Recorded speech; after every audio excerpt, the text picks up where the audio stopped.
My name is Jennifer Hope, and I'm a volunteer with Moms Demand Action for Gun Sense in America.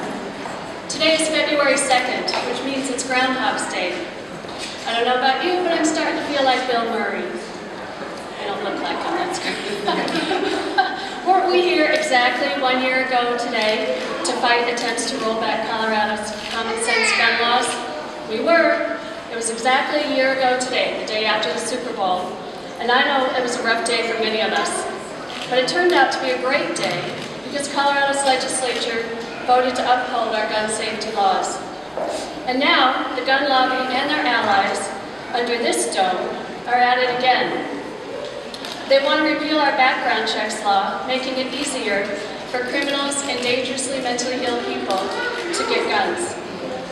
They want to put 100-round magazines like the one used by the Aurora Theater shooter back on the shelves. They want to remove the permitting and safety training requirements for people who want to carry concealed loaded weapons in public places, like at our malls, in our parks, and near our schools. Just like Bill Murray on Groundhog Day, we woke up today and it's the same thing all over again. When will they learn that their agenda is too extreme for Colorado? They won't. So we're back to remind them and to remind our elected leaders that we want our life-saving gun laws upheld. Today is the groundhog saw his shadow. We can handle 6 more weeks of winter, but what we can't handle is 6 more weeks of senseless repeal effort.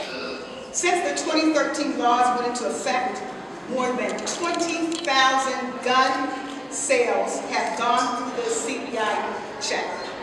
More than 98% of those that went through without a hitch. But the law did prevent 365 people from having access to a gun. 365 people whose criminal history precluded them from owning a gun was stopped because of that law. If these laws stopped just one dangerous person from having a gun, having saved one life, if they have reduced the level of gun violence by even a tiny fraction, we have made Colorado families safer. And we have done so without causing any harm to the overwhelming majority of applicants who pass their background checks in a matter of minutes. In my district, they have just begun jury selection in the Aurora Theater shooting. I know all too well the pain and suffering that families of victims are going through.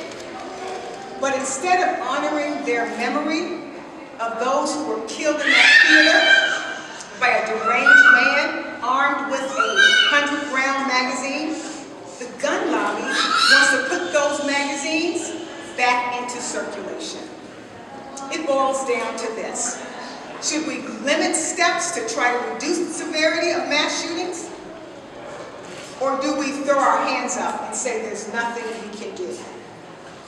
Background checks and magazine limits cannot end gun violence, but it will make it harder for those dangerous individuals to turn into these murderous plans and mass shootings.